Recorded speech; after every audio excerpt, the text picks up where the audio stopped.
গৌরচন্দ্রায় রাধিকায় সদায় কৃষ্ণায় কৃষ্ণ ভক্তায়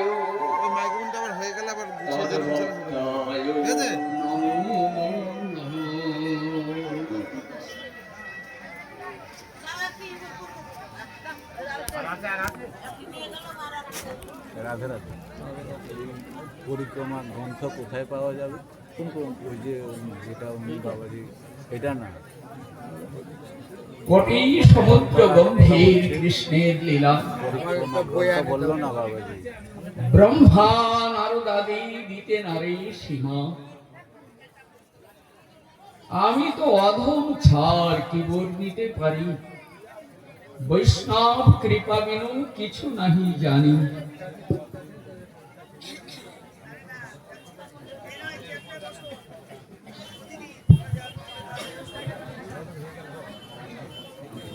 যারা দূর দূরান্ত থেকে শুদ্ধাত্মা ব্যক্তিগণ আপনাদের নিজ নিজ আত্মকল্যাণার্থে এই শ্রীধাম নবদ্বীপ পরিক্রমা করবার জন্য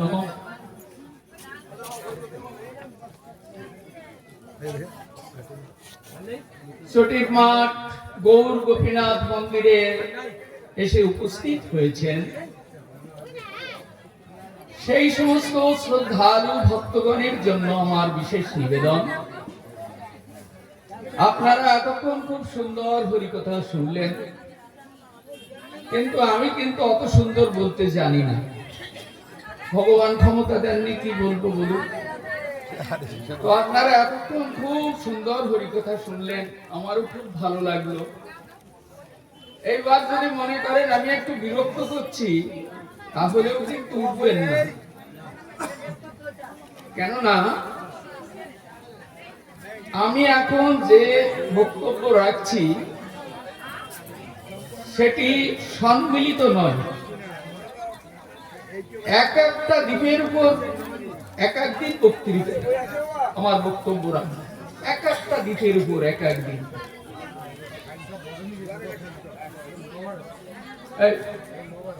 আস্তে একটু আস্তে, আওয়াজটা কম হোক।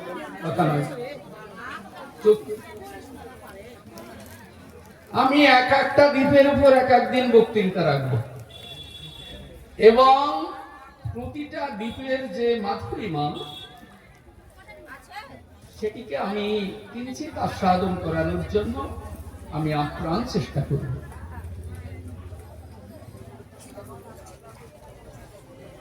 তো এই যে ধাম, এই ধামের মহিমা আপনারা এতক্ষণ আস্বাদন করলেন।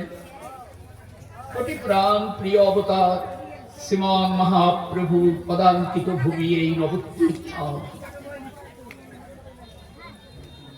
সে যে কত মাধুরীমায় ভরা।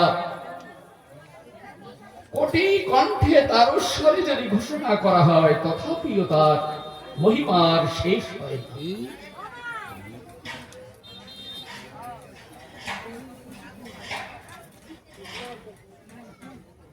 তো আজকে আমরা প্রথমে শুরু করব। জানবেন, আমি যে বক্তব্য রাখবো সেটা আপনাদের এই নবদ্বীপ ধামে পরিক্রমা করতে আসবার জন্যই বক্তব্যটা রাখবো, আমি কিন্তু অন্য কোনো কথা বলবো না। এই নবদ্বীপ ধাম পরিক্রমা শুরু হয়েছে, কে শুরু করেছেন প্রথমে আমরা সেটি জানব। কেন এসেছি এই নবদ্বীপ ধাম পরিক্রমা করতে?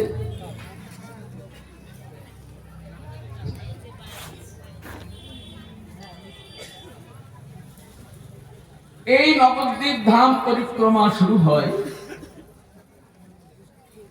মহাপ্রভুর অক্ষরকটের পরে। এই নবদ্বীপ ধাম পরিক্রমা শুরু হয়। আপনারা জানবেন, মহাপ্রভুর যে প্রেম সম্পত্তি, কেননা সব কথা তো আর বলা যায় না। আপনারা এতক্ষণ মহাপ্রভু সম্পর্কে কিছু বুঝলেন, তার যে প্রেম সম্পত্তি জগতে তিনি বিতরণ করতে এসেছেন সে সম্পর্কে আপনাদের যথার্থ ধারণা আছে। কিন্তু মহাপ্রভু যখন তিনি এই ধরাধাম ছেড়ে চলে যান, তখন তার প্রেম সম্পত্তি রেখে গেছিলেন। কোথায় রেখে গেছিলেন জানেন কি? শ্রীনিবাস আচার্য প্রভু হৃদয়ের মাঝে।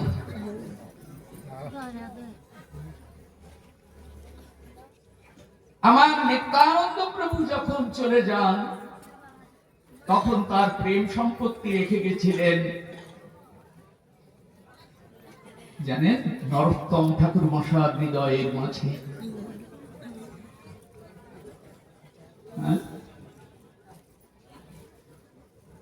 তো তাদের প্রেম সম্পত্তি বিতরণ করেছেন এরা। গদাধর প্রভুর প্রেম সম্পত্তি রেখে গেছেন যিনি মহাপ্রভুকে সর্বতভাবে সেবা করেছেন। ওই যে গৌরাঙ্গের বামে মানে গদাধর নাচে রে, এই গদাধর প্রভুর এই প্রেম সম্পত্তি রেখে গেছেন রামচন্দ্র কবিরাজের মাঝে।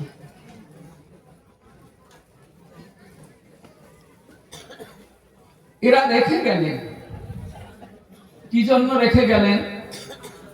মহাপ্রভু যখন চলে যান তখন মানে স্থাবর জঙ্গম কৃমি কীট পোকা মাকড় সব উদ্ধার করে নিয়ে চলে যায়। ব্রহ্মাণ্ড শূন্য হয়ে যায়। সেদিন যদি আমরা মনুষ্য শরীরে এই ভারতবর্ষের কোথাও জন্মাতে পারতাম, তাহলেও মহাপ্রভুর করুণার বাতাসে আমরাও এই দুঃখময় সংসার চলে যেতাম।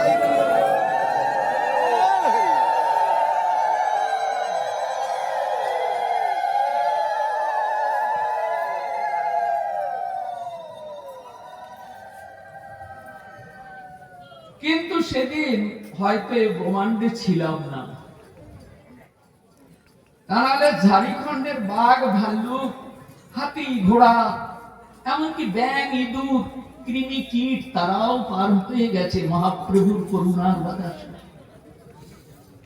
বৃক্ষগুলি পর্যন্ত চলে গেছে নিত্য আনন্দময় ধামে। তাহলে আমি পার হতাম না? তাহলে সেদিন এই ব্রহ্মাণ্ডে ছিলাম না। শ্রীরূপ গোস্বামী তাদের একটা দৃষ্টান্ত যদি বলি তাহলে বুঝতে পারবেন। ব্রহ্মাণ্ড তো একটা নয়, অনন্ত কোটি বিশ্ব ব্রহ্মাণ্ড। এই অনন্ত কোটি বিশ্ব ব্রহ্মাণ্ড জানবেন আপনারা তো সবাই পুকুর দেখেছেন। কত পুকুর পরস্পর পরস্পর জল ভরা দাঁড়িয়ে আছে। একটা পুকুরকে যদি সিঞ্চন করা হয়, কিছুদিন পরে দেখবেন শুয়ে শুয়ে যেটাকে সিঞ্চন করা হয়েছিল সেটার মধ্যে আবার জল যাবে না। এই জন্য তাদেরকে পার করে নিয়ে গেছেন। এইবার আমাদের যে আত্মাগুলি তারা এইরকম সৌভাগ্যবশত কোন ছিদ্র দিয়ে কোন পথ দিয়ে এই ব্রহ্মাণ্ডে এসে পড়েছে।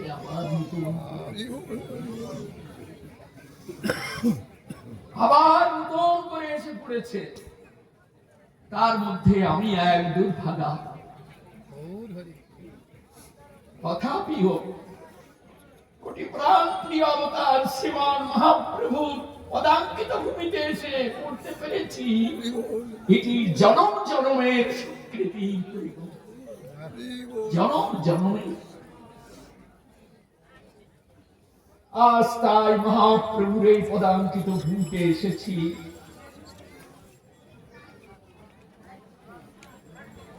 শ্রীধাম নবদ্বীপে এই যে 9টি দ্বীপ, নবদ্বীপ। দ্বীপ কাকে বলে? চারিদিকে জল দ্বারা বেষ্টিত স্থানকে দ্বীপ বলে। এই তো মহাপ্রভু আসবেন বলে যোগমায়াকে দিয়ে এমনি করে 9টা দ্বীপ সৃষ্টি করেছেন। 9টা দ্বীপ মিলে হয়েছে নবদ্বীপ।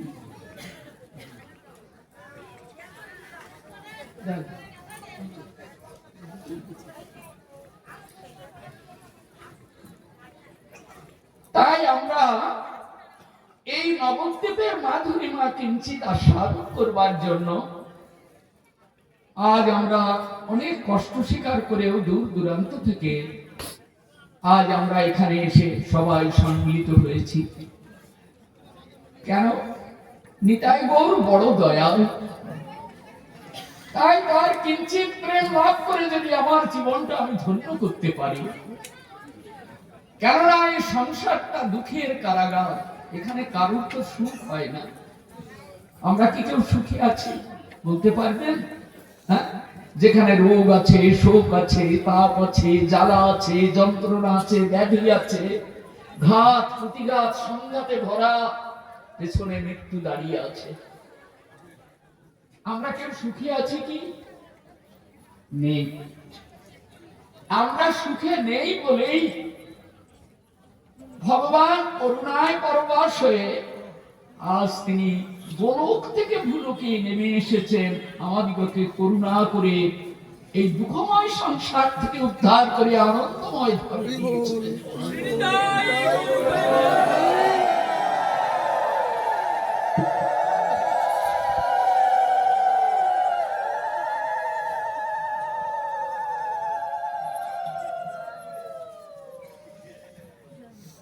এখন এই যে 3 প্রভুর মধ্যে শক্তি সঞ্চার করে গেলেন, অদ্বৈতাচার্য প্রভুর প্রেমটাও কিন্তু তিনি রেখে গেছিলেন শ্যামানন্দ প্রভুর মধ্যে। কিন্তু এই পরিক্রমার ভক্তি রত্নাকর গ্রন্থে শ্যামানন্দ প্রভু পরিক্রমায় আসেননি, 3 প্রভু এসেছেন। আপনারা পানিহাটির রাঘব পণ্ডিতের কথা শুনেছেন বা সেখানে আপনারা গেছেন। মহাপ্রভুর অপ্রকটের পরে রাঘব পণ্ডিত পানিহাটি পরিত্যাগ করে গিরিরাজের পাদদেশে গুফা করে সেইখানে ভজন করতেন। আপনারা বৃন্দাবন পরিক্রমা করতে, গিরিরাজ পরিক্রমা করতে গেলে আপনারা পাদদেশের পিছনের দিকে দেখবেন তার গুফা আছে। আমি গুফার মধ্যে নেমেছি, খুব সূক্ষ্মভাবে গুফা আছে। এখন এরা তো তার নিত্য পরিকর মহাপ্রভুর সঙ্গে, মহাপ্রভু যেখানে গেছেন রাঘব পণ্ডিতের বাড়িতে মহাপ্রভু গেছেন, নিত্যানন্দ প্রভু গেছেন। তো এই যে 3 প্রভু, শ্রীনিবাস আচার্য প্রভুর জীবনী যদি আপনি শোনেন, আপনি হাহাকার করে চিৎকার করবেন মহাপ্রভুর প্রেম ভান্ডার যাকে দিয়ে গেছেন। তো মহাপ্রভুর প্রেম যার হৃদয়ের মধ্যে প্রবিষ্ট হয়ে যায়, তার প্রেমে জগৎ ভাসাতে পারে, জগৎ মিশিয়ে দিতে পারে। কেননা মহাপ্রভু তো প্রেমের সাগর। নিত্যানন্দ প্রভুর প্রেম নরোত্তম ঠাকুর মশাইয়ের মধ্যে শ্রীনিবাস আচার্য প্রভু মহাপ্রভুকে দর্শন করেননি প্রকট লীলায়, কিন্তু স্বপ্নে তাকে দর্শন করেছেন। মহাপ্রভু তাকে অনুপ্রেরণা দিয়ে পুরীধামে পাঠিয়েছেন গদাধর পণ্ডিতের কাছে। যাই হোক, এই 3 প্রভু একত্রিত হয়ে বৃন্দাবন পরিক্রমা করতে গেলেন। বৃন্দাবন 84 পুর ব্রজমণ্ডল পরিক্রমা করতে গেলেন এই 3 প্রভু, শ্রীনিবাস আচার্য প্রভু, নরোত্তম ঠাকুর মশাই এবং রামচন্দ্র কবিরাজ। রাঘব পণ্ডিতের হাত ধরে তারা 84 পুর ব্রজমণ্ডল পরিক্রমা করলেন। এই 84 পুর ব্রজমণ্ডল পরিক্রমা করে তাদের অন্তরের স্বাদ মিটল। কেন? ব্রজমণ্ডল পরিক্রমা করে অন্তরের স্বাদ মিটল না। বলেন মিটবে কি করে? ভগবান তো রাধারানীর মনের স্বাদ মেটাতে পারেননি। যতই বলুন বৃন্দাবনের কথা, যতই বলি, যতই শুনি, ভগবান কি পেরেছেন রাধারানীর মনের বাঞ্ছা পূর্ণ করতে? তাহলে রাধারানী কি রাস ছেড়ে যেতেন আর বনে বনে কেঁদে কেঁদে ফিরতেন কি? পারেননি। রাধারানীর মনের কি বাঞ্ছা ছিল তা কি আমরা জানি? কেন তিনি রাস পরিত্যাগ করেছিলেন? সমস্ত গোপীরা যেমন কৃষ্ণের কৃপা লাভ করবার জন্য তারা সর্বস্ব পরিত্যাগ করে, তারা কৃষ্ণের বংশীধ্বনি শ্রবণ করে যে যে অবস্থায় ছিলেন সেই অবস্থায় তারা ছুটে চলে এসেছে, সব পরিত্যাগ করে। রাধারানীও গেছিলেন। তার মনে কি বাঞ্ছা ছিল? তার মনে বাঞ্ছা ছিল, আমি আর পরকীয়া প্রেমে এমনি করে কেঁদে কেঁদে আর আমি দিন কাটাতে পারবো না। কেননা আয়ান ঘোষের বাড়িতে তিনি থাকেন, তো জটিলা কুটিলা নির্যাতন, কৃষ্ণ নাম শুনবার উপায় নেই, বলবার উপায় নেই, কৃষ্ণ বিরহ জ্বালায় জর্জরিতা তার সমস্ত অঙ্গ। তাই তিনি নিরন্তর কাঁদেন। তাই তিনি একটা সুযোগ দেখলেন, রাসবিলাসে ভগবান সবার মনোবাঞ্ছা পূর্ণ করবেন, তো আমারও মনের বাঞ্ছা পূর্ণ করবেন। তাই তিনি রাসে গেছিলেন। আমরা রাসবিলাসে দেখি মধ্যমণি হয়ে কৃষ্ণ রাধারানীর কণ্ঠে আলিঙ্গন করে নৃত্য করেছেন। সমস্ত গোপী যে যা চেয়েছিল তাকে তাই দিয়েছেন, আর রাধারানীকে মধ্যমণি রেখে ভগবান নৃত্য করেছেন। যে নৃত্য দর্শন করে মদনের ফুল সর ছেড়ে গিয়ে মদন গোবিন্দ চরণে পতিত হয়েছে। তথাপি রাধারানীর মনের বাঞ্ছা পূর্ণ হবে। তিনি কি চেয়েছিলেন আমি সংক্ষিপ্ত ভাবে বলবো, এত কথা তো এমন ভাবে বলা যায় না। তিনি চেয়েছিলেন আমি আর আলাদা থাকবো না, তবে আমি কৃষ্ণের প্রতি অঙ্গের সঙ্গে আমার প্রতি অঙ্গ মিলিয়ে দিয়ে আমি কৃষ্ণময় হয়ে যাব।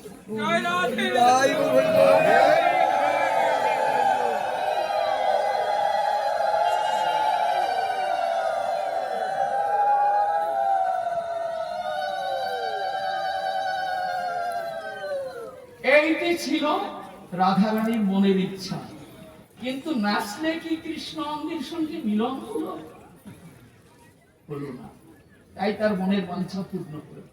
সমস্ত গোপীর মনের বাঞ্ছা পূর্ণ হয়েছে, কিন্তু রাধারানীর মনের বাঞ্ছা পূর্ণ হয়নি। তাই তিনি রাস পরিত্যাগ করে কেঁদেছিলেন। তখন ললিতা এবং বিশকাসখী তাকে খুঁজে পেয়ে জিজ্ঞাসা করেছিলেন, হে রাধে, হে করুণাময়ী, রাসবিলাসে এত আনন্দ তুমি নিভিয়ে দিলে, সকলের চোখের সামনে দিয়ে গোবিন্দ রাস পরিত্যাগ করে চলে যান তোমার জন্যে। আবার তুমি এই নিবৃত রজনীতে গভীর অরণ্যের মধ্যে তুমি এমনি করে কাঁদছো, কেন কাঁদছো? ললিতা এবং বিশাখা সখী বলেছিলেন, তোমার মনে কি ইচ্ছা ছিল বলো তো? তখন রাধারানী তার মনের ইচ্ছা বলেছিল, আমাকে আর কত কাল কাঁদাবে এমনি করে? আমি আর কত কাল কাঁদবো কৃষ্ণ কৃষ্ণ বলে? কাঁদতেও তো দেয় না, নানান রকম ভৎসনা করে। তাই আমি চেয়েছিলাম আমি আর আলাদা থাকতে চাই না, তার প্রতি অঙ্গের সঙ্গে আমার প্রতি অঙ্গের মিলন হোক, এটাই ছিল আমার মনের ইচ্ছা। তা তো পূর্ণ হলো না, তাই আমি দুঃখী, তাই আমি কাঁদছি। আমার মনের বাঞ্ছা পূর্ণ হলো না। ললিতা এবং বিশাখাসখী তারা কৃষ্ণকে বলেছিল, হে কৃষ্ণ, তুমি মনে করছো রাসবিলাসে তুমি সবার মনের বাঞ্ছা পূর্ণ করেছো, পরমানন্দ সুখ দিয়েছো? পারোনি, পারোনি। কৃষ্ণদাস কবিরাজজি জানবেন চৈতন্য চরিতামৃত গ্রন্থে প্রথমেই বর্ণনা করেছেন 3টি স্বাদ পূর্ণ হয়নি গুরুজনীরা। 3টি স্বাদ কি কি? শ্রীকৃষ্ণের মাধুর্যের চমৎকারিত্ব কতখানি তা রাধারানী সাধন করতে পারলেন না। তার সঙ্গে যদি সবসময় মিলন হতো তাহলে তিনি আর সাধন করতে পারতেন, কিন্তু শ্রীকৃষ্ণ রাধা প্রেমের মাধুরিমা কতখানি আস্বাদন করতে পারলেন না। কেননা অনেক কথা বলা যায় না পরিক্রমার সময় পাঠে, আর অনেক অনেক কথা আছে। দেখুন, একদিন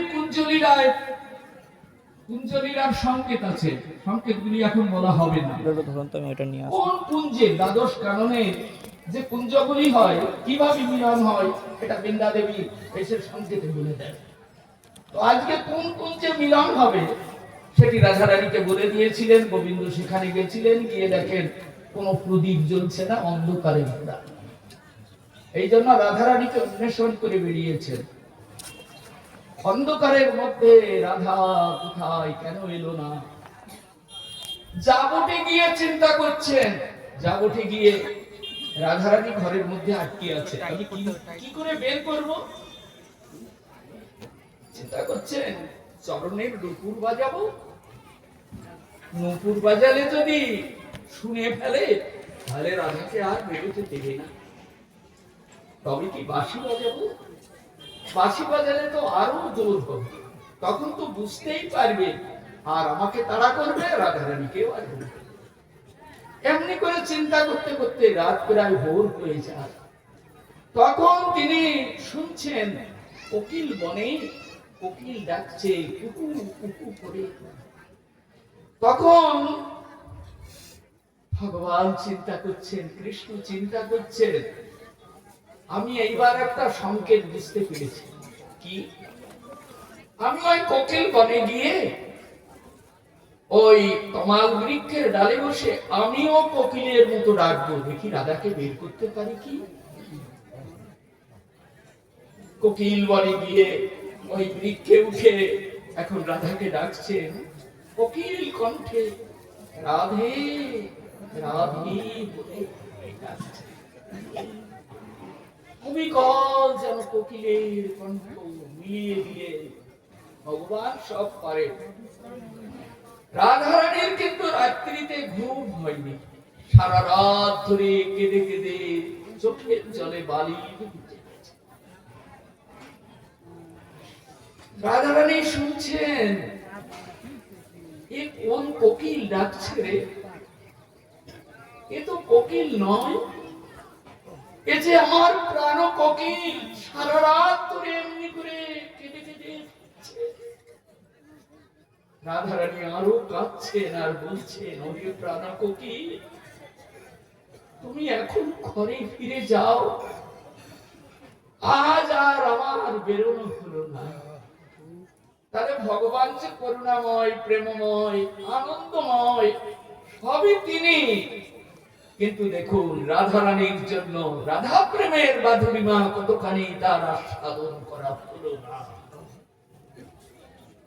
শ্রীকৃষ্ণের মাধুর্যের চমৎকারিত্ব যদি রাধারানী আস্বাদন করতে পারতেন তাহলে তার মনে কত আনন্দ হতো, সে আনন্দের ঢেউ আর বয়ে যায়।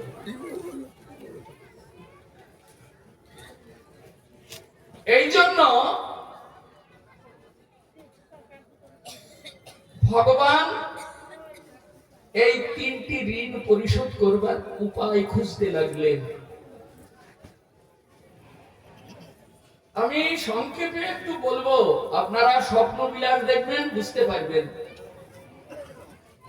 নিধুবনে যেদিন কুঞ্জ হয়েছিল, শেষ কুঞ্জ, সেই দিন জগদানন্দের একটা পয়ার দেখবেন স্বপ্ন বিলাস বলে আছে। নিধুবনে 2 জনে চৌদিকে সখী গণে শুতি আছে রসেরই আলস, নিশেষে মৃদুমুখী উঠিলেন স্বপ্ন দেখি, নদী কাঁদি কহে বধূ পাশ, উঠো উঠো প্রাণনাথ কি দেখিলাম অকস্মাৎ, এক যুবা গৌর বরণ, কিবা তার রূপঠাম, যিনি কত কোটি কাম, রসরাজ রসেরই সাধক। নবজল ধর রূপ, রসময় রসকূপ, ইহা বই না দেখি নয়নে। চতুর্ভুজ আদি কত বনের দেবতা যত দেখিয়াছি এই বৃন্দাবনে। তাহে তিরোপিত মন, নাহি ভেল কদাচন, গৌরাঙ্গ হরিল মোর মন রে। সংক্ষিপ্ত ভাবে একটু এই শ্লোক পাঠগুলির জগদানন্দের পদ, হ্যাঁ, এই পদগুলি শ্রীবাসঙ্গরে জগদানন্দ বলে দিয়েছিলেন। জানেন এই সংকীর্তনে কে নৃত্য করছে? গোপনে গোপনে বলে দিলে সহ্য করতে পারলেন না। নিধু পাবে দুই জনে, চৌদিকে সখী গণে, সখী আছে রসেরই আলো। মানে নিধু মানে কুঞ্জ হয়েছে, চারিদিকে সখীগণ, হ্যাঁ, সখীগণ চারিদিকে কুঞ্জের দ্বার। যারা যোগপীঠ পেয়েছেন তারা তো জানবেন 8টা দ্বার আছে, অশ্বসখী দাঁড়িয়ে আছে, তার পিছনে 8টা কুঞ্জরি দাঁড়িয়ে আছে, ইত্যাদি এরকম, হ্যাঁ, ইত্যাদি। তো এই শ্রুতি আছে রসেরই আলো। রাধা কৃষ্ণ যুগল কিশোর, সখীগণ মঞ্জরীগণ তারা পরমানন্দে ভগবানের গুণ কীর্তন করছে। তাই তো তাদের জীবন ভগবানের গুণ কীর্তন করবার জন্য। তাই তো তাদের প্রকাশ জগতের বুকে তারা গুণ কীর্তন করছেন। শুয়ে আছেন, শুয়ে আছেন রাধা কৃষ্ণ যুগল কিশোর। আর কুঞ্জ হবে না, কেননা 10 বৎসর নমস্কার লীলা করেছেন এই নন্দনন্দন ভগবান শ্রীকৃষ্ণ। আজ এই শেষ কুঞ্জ, আর মিলন হবে না। তাই চিন্তা করলেন, আমি ললিতা এবং বিশাখা সখীর মুখে শুনেছি আমি রাধারানীর মনের বাঞ্ছা পূর্ণ করতে পারিনি। এই যে জগতের বুকে এসে আমি এই জগতের মাঝে যে আমি ঋণী হলাম, এই ঋণ আমার পরিশোধ করতে হবে।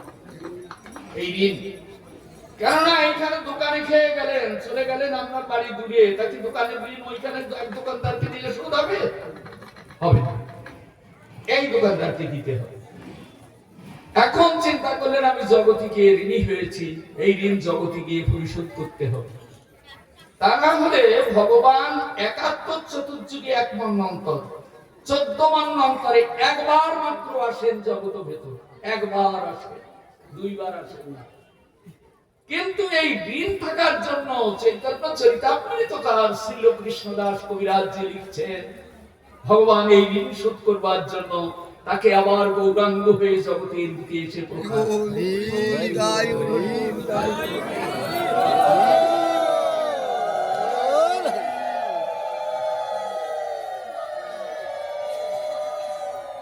এখন দেখুন, নিধু বনে 2 জনে, চৌদিকে সখীগণে, শুতি আছে রসেরই আলো।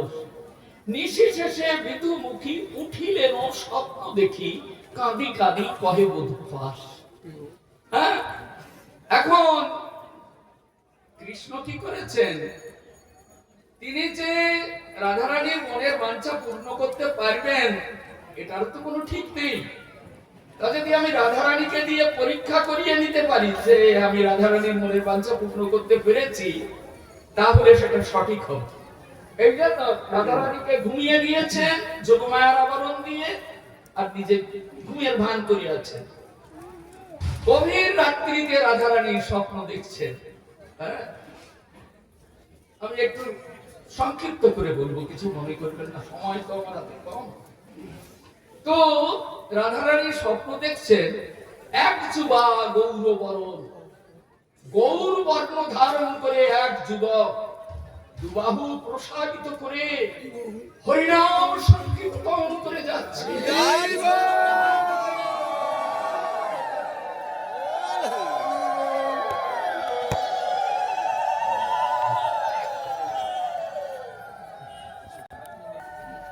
কাঁদি কাঁদি কহে বধূ পাশ। এখন রাধারানী ওই গৌর বর্ণ রূপ দেখে তিনি চিন্তা করলেন, এ কি জানো যিনি কত কোটি কাম, রসরাজ রসেরই সাধক। কিন্তু কোটি মদন একত্রিত হয়ে এমন মূর্তি ধারণ করেছে, এক মদন জগতের সকলকে মাতিয়ে দেয়। আরে তো কোটি মদন একত্রিত হয়ে আজ রাধারানীর মনকে মাতিয়ে দিয়ে গেলেন। এবং রসময় মূর্তি, কত কোটি কাপ। রাধারানী ওই দেখে তিনি পাগলিনীর মতো হয়ে গেলেন, এমন সুন্দর রূপ। তখন চিন্তা করছেন রাধারানী, কেঁদে ফেলে দিয়ে কাঁদছেন, কাঁদি কাঁদি কত বধূ পাস, উঠো উঠো প্রাণনাথ, হে প্রাণনাথ। ভগবান কিন্তু ঘুমাননি, চুপ করে আছেন, দেখি কি বলে। কেননা এই রূপ তো আমি গড়ে নিয়ে এসেছি, দেখি এই রূপ রাধারানী যদি চিনতে না পারে তাহলে জগতের লোক কেউ চিনতে পারবে না।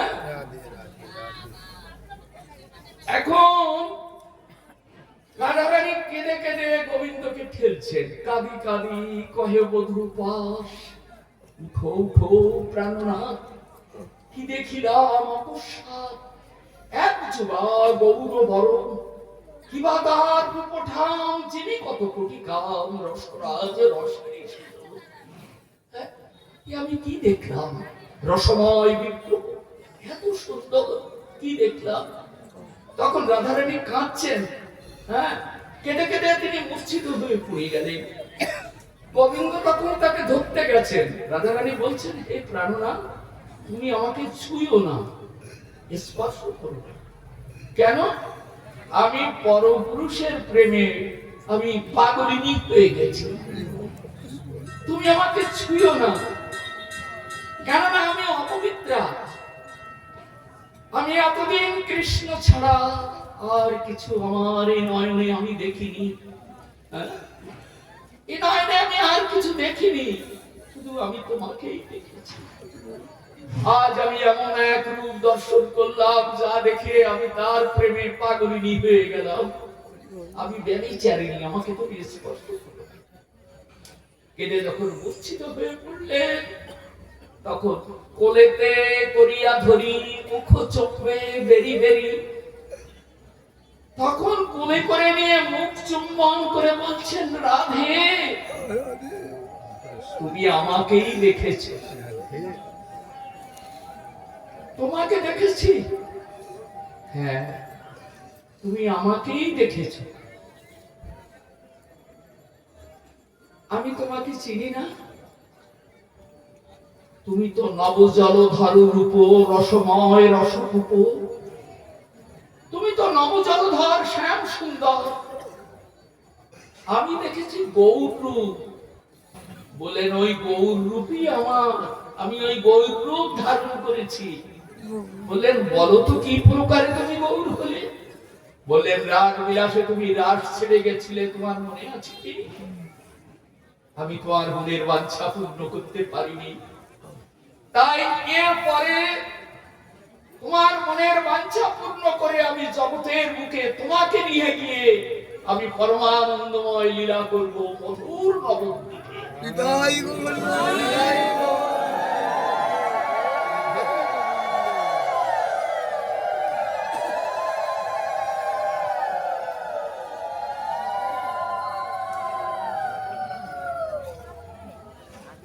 তাই তোমার অঙ্গ দিয়ে আমার অঙ্গ ঢেকেছি, আমার কৃষ্ণ অঙ্গ ভেতরে আর তোমার রাধা অঙ্গ বাইরে। তাই আমি এমনি গৌর পদ্ম ধারণ করে তোমার মনের স্বাদ মেটানোর জন্য জগতে গিয়ে তুমি আর আমি দুইজনে একত্রিত হয়ে শ্রীরাম নবদ্বীপে সুরধ্বনি গঙ্গার তীরে হরিনাম সংকীর্তন করে কলির জীবকে উদ্ধার করে নিয়ে আসবো।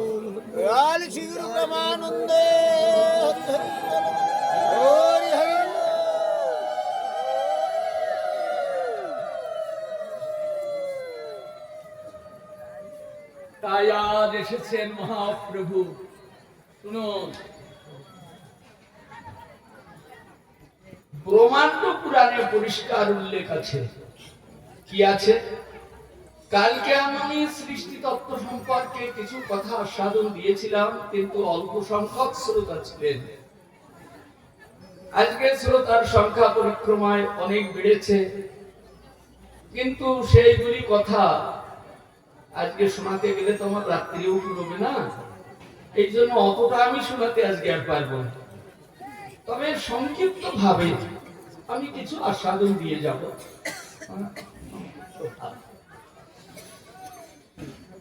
দেখুন, এই যে মহাপ্রভুর কথা বললাম, এই মহাপ্রভু কিন্তু যুগাবতার নন। আমি সংক্ষিপ্ত ভাবে একটু ডেরিভেশনটা টেনে যাচ্ছি, বোঝার জন্য চেষ্টা করবেন বুঝবার। কেননা আমরা সনাতন ধর্মের মানুষ, আমরা ভগবানের অবতার চিনি না। আমাদের সনাতন ধর্মে কতজন ভগবান তা যদি জিজ্ঞাসা করা হয় কেউ উত্তরই দিতে পারে না। আমার নানান রকম সমস্যা আছে, কিন্তু আমাদের সনাতন ধর্মে ভগবান একজন। তিনি কে? তিনি হলেন কৃষ্ণস্তু ভগবান স্বয়ং। এটাই মহামতি ভাগবতে তিনি বর্ণনা করেছেন। আমাদের সনাতন ধর্মে একজন ভগবান, দুইজন হয়। ঈশ্বরম একম দ্বিতীয়ম নাস্তি, দুইজন ভগবান হয়। তাহলে আমাদের এই সনাতন ধর্মের ভগবান একজন, তিনি হলেন কৃষ্ণ। এইবার জানুন, আমি সংক্ষিপ্ত ভাবে বলে দিচ্ছি, কালকে একটু আস্বাদনটা বেশি হয়েছিল, আজকে অতটা যেতে পারবো না, আমার অন্য কথা বলতে হবে। তো এই কৃষ্ণ ভগবান যিনি স্বয়ং ভগবান, জানবেন তিনি কিন্তু গোলকে থাকেন। স্বয়ং ভগবান থাকেন গোলকে। যারা পরিক্রমা করতে এসেছেন তারা কিন্তু উঠবেন না, কেননা পরিক্রমা করতে এসেছেন, এই যে 9টা দ্বীপ পরিক্রমা করলে আপনি নববিধা ভক্তির অধিকারী হতে পারবেন। এই 9টা দ্বীপের মধ্যে এটাও একটা দ্বীপ, এটারও মহিমা আপনাকে শুনতে হবে।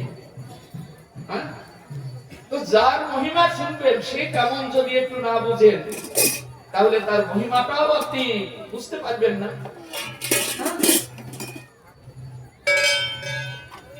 এখন এই যে আমাদের সনাতন ধর্মের ভগবান, ইনি গোলকে থাকেন। এই ভগবানের থেকে সমস্ত অবতার প্রকটিত হয়েছে। কালকে আমরা বেশ খানিকটা আমরা এটি আস্বাদন করতে পেরেছিলাম। ওই যে গোলকাধিপতি ভগবান, তার থেকে একটি অবতার প্রকটিত হয়েছে। চৈতন্য ভাগবত পড়লে বৃন্দাবন দাস ঠাকুর, যিনি মহামতি বেদব্যাস, তিনি তো এখন বৃন্দাবন দাস ঠাকুর, তিনি চৈতন্য ভাগবতে পরিষ্কার লিখেছেন, কৃষ্ণের দ্বিতীয় বিগ্রহ বলরাম। বাংলা পয়ার একদম, কৃষ্ণের দ্বিতীয় বিগ্রহ বলরাম, ইহা বই আর কেহ নাই। তাহলে কৃষ্ণ থেকে একটা অবতার প্রকটিত হয়েছে, তার নাম হলো বলরাম। আর কেউ নেই, কিন্তু আর কেউ নেই। হ্যাঁ, বলরাম জগৎ সৃষ্টির জন্য ভগবান তাকে নামিয়ে দিলেন। 90 কোটি যোজন নেমে এলেন, নেমে এসেও তিনি কোনো কিনারা পেলেন না। তখন ভগবানের চরণে শরণাগতি লাভ করলেন। বলরামের ভেতর থেকে 4টি অবতার প্রকটিত। কি কি? বাসুদেব, শঙ্কর্ষণ, প্রদ্যুম্ন, অনিরুদ্ধ। সৃষ্টি তত্ত্ব পড়লে সব জানতে পারবেন, পড়ে দেখবেন এই প্রকার লেখা আছে। এই যে বাসুদেব, এই বাসুদেব হবেন যুগাবতার, বলে বলরাম বসিয়ে রাখলেন, তুমি এখানে বসে থাকো বাসুদেব। শঙ্কর্ষণ, তোমার আকর্ষণী ক্ষমতা আছে, তুমি নেমে যাও, সৃষ্টি করতে হবে। এখন শঙ্কর্ষণ কারণার্ণব সাগরের তীরে গিয়ে উপস্থিত হলেন। এই কারণার্ণব সাগরের যে তটভূমি, এটাকে বলা হয় পরম। ওইখানে দাঁড়িয়ে তিনি দেখলেন বিশাল তরঙ্গ, উত্তাল তরঙ্গে কারণার্ণব সাগর ছুটে যাচ্ছে। এর মধ্যে যদি আমি নামি তো আমাকে ভাসিয়ে নিয়ে যাবে। তখন তিনি ভগবানের শরণ গ্রহণ করলেন, প্রভু আমি একা পারবো না, আমাকে কৃপা করে একটু সঙ্গী সাথী দিন। তখন চোখ খুলে দেখেন তার ভেতর থেকে একটি অবতার প্রকটিত হয়েছে। ইনি হলেন কারণার্ণব সাই বিষ্ণু। শঙ্কর্ষণ থেকে কারণার্ণব সাই বিষ্ণু, কারণার্ণব সাই বিষ্ণু থেকে গর্বোৎসাই বিষ্ণু, গর্বোৎসাই বিষ্ণু থেকে ক্ষীরোৎসাই বিষ্ণু, ক্ষীরোৎসাই বিষ্ণু থেকে অনন্তদেব প্রকটিত হয়েছেন, অনন্তদেব থেকে বাবা ভোলানাথ প্রকটিত হয়েছে।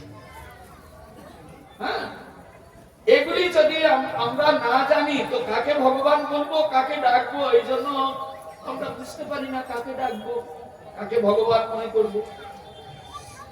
তো এইগুলি বলরামের দ্বিতীয় গুহ থেকে। তৃতীয় গুহে নৃসিংহ, বামন ইত্যাদি অবতার প্রকটিত হয়েছে। অনুরুদ্ধ রূপ চতুর্থ গুহে বরাহ, কুর্ম, মৎস্য ইত্যাদি অবতার প্রকটিত হয়েছে। এই সমস্ত অবতার সব বলরাম থেকে প্রকটিত হয়েছে। আর ওই যে প্রথম গুহ যখন সৃষ্টি হলো, তখন সত্য যুগে এই প্রথম গুহ যিনি বাসুদেব, তিনি সত্য যুগে নারায়ণ হলেন, ত্রেতায় রামচন্দ্র হলেন, তারপরে কৃষ্ণ হলেন, কলিতে গৌরাঙ্গ হলেন। এই 4 যুগের 4 অবতার চলে এলো। হ্যাঁ, এরপরে আরো আছে দেব দেবতা ইত্যাদি অনেক আছে, সেসব এখন বলা হবে না, যদি সুযোগ পাই তখন।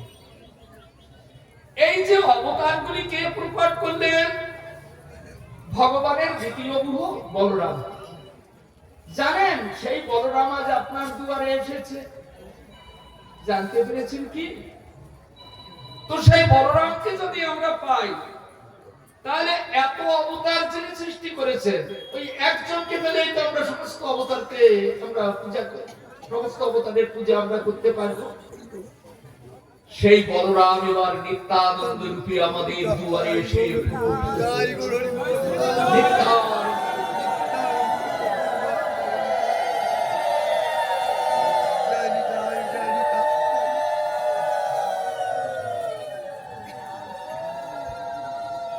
আর একটু ছোট্ট কথা এর মধ্যে আমি বলে যাই।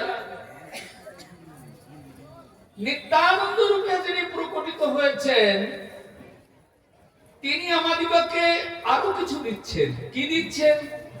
গোপীগণের যেবা প্রেম কহে ভাগবতে, একলা নিতাই হতে পাইবে জগতে। তাহলে যে গোপীর প্রেমের কথা শুনেছি, কৃষ্ণ প্রেমের কথা দেখিনি তো কোনদিন, শুনেছি কৃষ্ণ প্রেমের কথা। সেই যে গোপীর প্রেম, সেই প্রেম বলরাম রাজবিহার করে, প্রেম ভিক্ষা করে আমাদের দুয়ারে নিয়ে এসেছেন গোপী প্রেম দেওয়ার জন্য। এই জন্য যারা সদ্গুরু পদাশ্রয় গ্রহণ করে, যারা ভজন করতে ইচ্ছা করেন, হরিনাম করতে ইচ্ছা করেন, তাদের ওই গোপী আনুগা ভজনটাই তাদের জীবনের একমাত্র অবলম্বন। গোপীর আনুগত্যে ভজন করতে হবে। গোপী আপনি দেখেছেন যে ভজন করবেন, সেই গোপীর প্রেম নিয়ে এসেছেন আমার শ্রীপাদ নিতাই চাঁদ। তাকে ধরতে হবে, তাকে জানতে হবে, তার চরণে শরণাগতি লাভ করতে হবে, তবে তো আমরা গোপীর প্রেম লাভ করে কৃতজ্ঞ লাভ করতে পারব। গোপীর প্রেম, এই জন্য আমরা নিত্যানন্দ প্রভুকে ভজনা করি, নিতাই চাঁদ। আর মহাপ্রভু কি নিয়ে এলেন?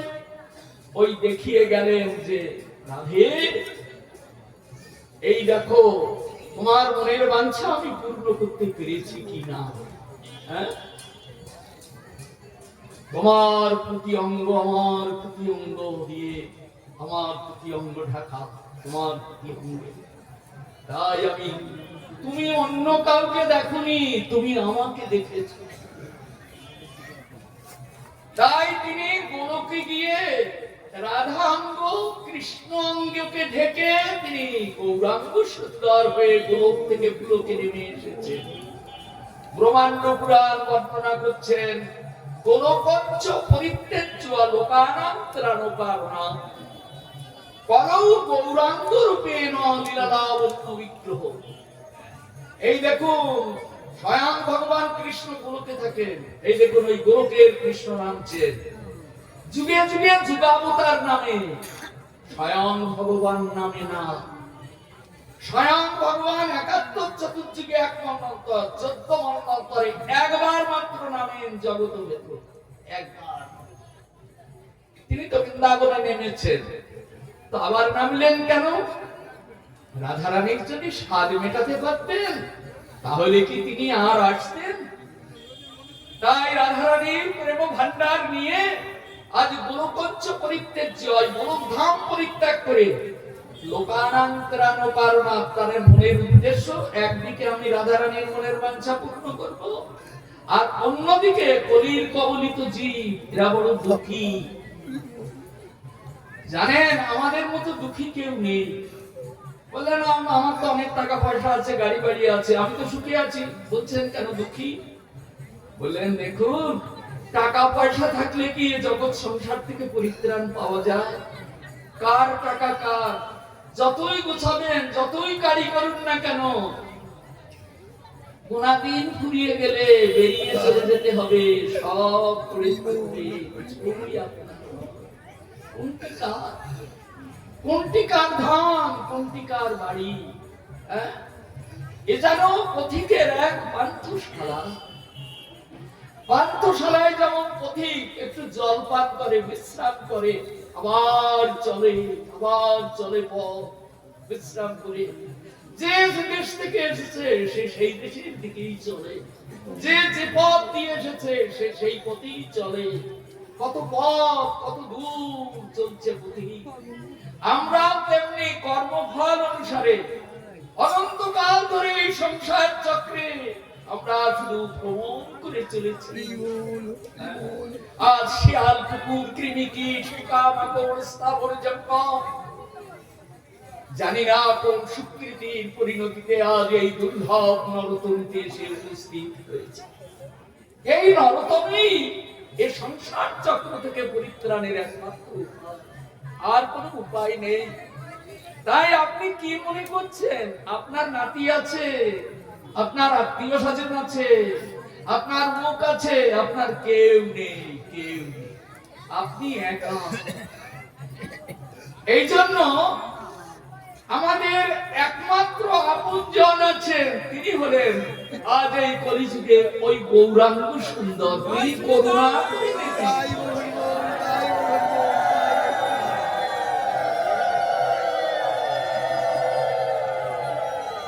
আপনাকে, আমাকে, সবাইকে কৃপা করে তার ওই নিত্য আনন্দময় ধামে তিনি নিয়ে যাবেন, এই সংকল্পটি নিয়েও তিনি এসেছেন। আমি সবাইকে নিয়ে যাব। আর কলির জীব দুঃখী কেন? দেখুন, এই দেহটার মধ্যে শুধু আছে ভোগ বিলাস, কামনা, বাসনা, লোভ, লালসা আর মিথ্যা ছল চাতুরি প্রবঞ্চনা। আপনি ভজন করতে বসবেন, বসলেন, কিন্তু সত্যিকার চিন্তা করে দেখুন তো মনটা এখন কোথায় গেল? কোথায়? আপনি এখানে হরিকথা শুনতে বসেছেন, হয়তো মনটা বাড়িতে চলে গেল, ছাগলটা কোন জায়গায় বাঁধা আছে। বলির জি এইরকমই অবস্থা। তো এই অবস্থার জন্য আমরা বড় দুঃখী, মনটাকে এক জায়গায় রেখে ভজন করতেও পারি না। তাই আমাদের মতো কলির জীব, দুঃখী জীবকে করুণা করবার জন্য আজ স্বয়ং ভগবান গোলক থেকে গোলকে নেমে আসছে আমাদিগকে করুণা করবার জন্য। এই জন্য বলছেন গোলকঞ্চ পরিত্যাজ্য লোকানান্তরান কারণা। কি জন্য তিনি নামছেন? সমস্ত লোককে পরিত্রাণ করবার জন্য। কিভাবে নামছেন? কলৌ গৌরাঙ্গ রূপে লীলা লাবণ্য বিগ্রহ। তিনি গৌরাঙ্গ সুন্দর রূপে আজ তিনি নেমে আসছেন। অন্য যুগেও গৌর এসেছে, কে বলে গৌর আসেনি? কলিযুগ এলে যুগাবতার কি না আসে থাকতে পারেন? যুগে যুগে যুগাবতার আসবে, 4 যুগে 4 অবতার আসবে, কিন্তু অন্য যুগে যে গৌর এসেছে সে গৌর স্বয়ং ভগবান নন। অন্য যুগে যে কৃষ্ণ এসেছেন সে কৃষ্ণ স্বয়ং ভগবান নন। আজকে আমাদের দুয়ারে 2 কৃষ্ণের কথা আমরা শুনতে পাই। 2 কৃষ্ণ, এক কৃষ্ণ নয়। যুগে যুগে যে কৃষ্ণ এসেছেন তিনি হলেন যুগাবতার কৃষ্ণ, আর এই বৃন্দাবনে যে কৃষ্ণ এসেছেন তিনি হলেন লোকাধিপতি স্বয়ং ভগবান কৃষ্ণ, স্বয়ং ভগবান। তিনি এই বৃন্দাবনে নেমে এসেছেন। এই জন্য কোন বুদ্ধিমান গুরুদেব রাধা কৃষ্ণ যুগল কিশোর ভিন্ন অন্য কোন ভজন দেন না। যুগল ভজয় যারা প্রেমানন্দে ভাসে তারা, তাদের নাচতে তিনি যুগল যুগল ভজন। তো এই যুগল ভজন অর্থাৎ স্বয়ং ভগবান এবং তার আল্লাদিনী শক্তি, এই দুইজনে মিলে বৃন্দাবনে তিনি লীলা করতে এসেছেন। এই লীলার মাধুরিমা এটা কিন্তু কম নয়। বৃন্দাবন দাস ঠাকুর চৈতন্য ভাগবতে তিনি লিখেছেন, এই ব্রজলীলা আপনি শুনুন, প্রাণ ভরে শুনুন ব্রজলীলা। শুনলে কি হবে? এর এক কোণ যে করে আস্বাদন সে যায় ভব সিন্ধু পারে। এর এক কোণ যে আস্বাদন করে সে ভব সিন্ধু পারে যায়, মানে ভব সিন্ধু পার হয়ে চলে যায়। এই জন্য ব্রজলীলা, আর ব্রজলীলার আস্বাদনটা রাধা প্রেম, সেটিকে মহাপ্রভু কৃপা করে জগতের বুকে নিজে নামিয়ে নিয়ে এসে এই হরিনাম সংকীর্তনের মধ্য দিয়ে সর্বত্র প্রচার করছে। কলিযুগে নাম বিনু কলিযুগে নাহি আরো ধর্ম, সাত্য মন্ত্র সার নাম, এই শাস্ত্র মর্ম।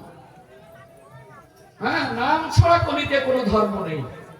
এই জন্য নাম একমাত্র চিত্ত শুদ্ধির উপায়। ওই যে মনটা ঘুরে ঘুরে বেড়ায় না, ওকে শুদ্ধ করতে গেলে আপনাকে হরিনাম করতে হবে, নামের আশ্রয় আপনাকে গ্রহণ করতে হবে। তাই রাজবিলাসের পরিণতি হরিনাম সংকীর্তন। রাধারানী গোলকে গোপনে নিয়ে রেখেছিলেন, সেটিকে মহাপ্রভু করুণা করে মাথায় করে নিয়ে নেমে এসেছেন। মাথায় করে নিয়ে নেমে এসেছেন। নেমে এসে তিনি আজকে আর জাতির কোনো বিচার করলেন না, এটা কোন জাতি, কাকে দেবো, এটা ব্রাহ্মণ কিনা, কি কোন উচ্চ জাতি কিনা, কাকে দেব, এই নাম নিয়ে এসে তিনি আচণ্ডালে বিতরণ করলেন। আচণ্ডালে আজকে হরিভজন করবার জন্য কোন জাতির প্রয়োজন নেই, কোন জাতির বিচার নেই। সৎকুল বিপ্র নহে ভজনের যোগ্য, নিষ্কুল চণ্ডাল নহে ভজনের অযোগ্য। যেই ভজে সেই বড় অধমহীন ছাড়, কৃষ্ণ ভজনে নাহি জাতি কুলাদির বিচার। আজকে কোনো বিচার নেই, সকলকে মহাপ্রভু করুণা করে উদ্ধার করতে এসেছে। বিচার করতে গেলে বেঁধে যাবে সে, জাতি বুদ্ধি করতে গেলে বেঁধে যাবে সে। কেননা ঠাকুর মশাই লিখেছেন না, বৈষ্ণবে যেভাজন জাতি বুদ্ধি করে জনম জনম অধম কুলি ধুলি মারে। বৈষ্ণব হলো মহাপ্রভুর প্রিয়জন, আপনারা সবাই মহাপ্রভুর প্রিয়জন। মহাপ্রভু আপনাদের জন্য রাধা প্রেমের ভাণ্ড মাথায় করে নিয়ে নেমে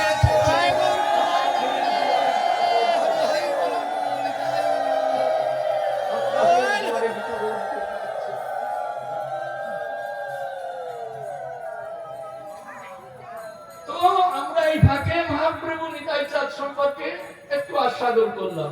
খুব এমন পরিচ্ছন্ন বিগ্রহ কোনদিন হয়নি, কোনদিন হবে না, এমন পরিচ্ছন্ন বিগ্রহ। দুই প্রভু নেমে এসেছেন। এই দুইজনকে বুঝলে আর কোন পূজা করতে যেতে হবে না। যারা বোঝে না তারা গিয়ে ওইরকম করে মরে, কিন্তু এই দুই প্রভু হলেন জগতের উদ্ধার কর্তা। তারা আমাদিগকে করুণা করে উদ্ধার করতে এসেছেন, ভক্ত ভাব অবলম্বন করে এই যুগ ধর্ম প্রচার করছেন। তাই তো তিনি বলেছেন একটু আগে, পণ্ডিতজি আপনাদের সামনে বললেন না, মহাপ্রভু প্রতিজ্ঞা করে এসেছেন, যুগ ধর্ম প্রবর্তাইব নাম সংকীর্তন, চারি ভাব ভক্তি দিয়া নাচাবো ভুবন।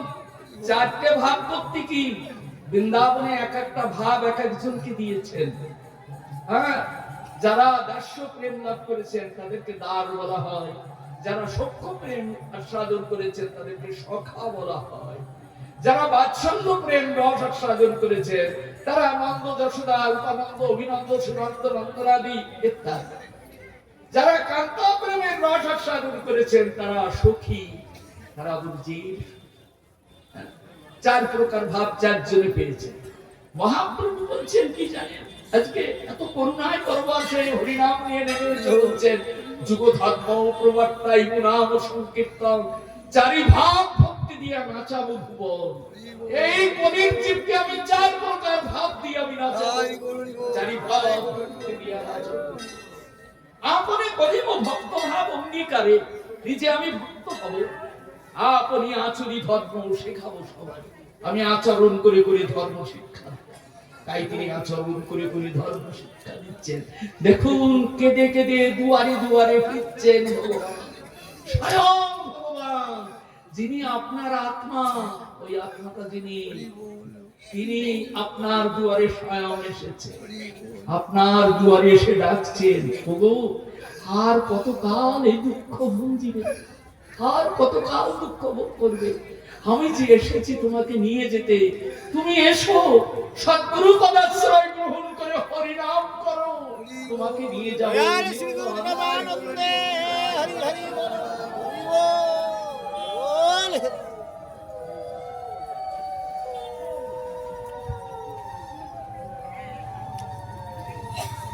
তাই অন্য যুগে যে গৌর এসেছেন সে গৌর হলেন যুগাবতার। আজকে আমাদের দুয়ারে যে গৌর এসেছেন এই গৌর স্বয়ং ভগবান। এইটা বোঝানোর জন্য আমি এত কথা স্থাপন করলাম।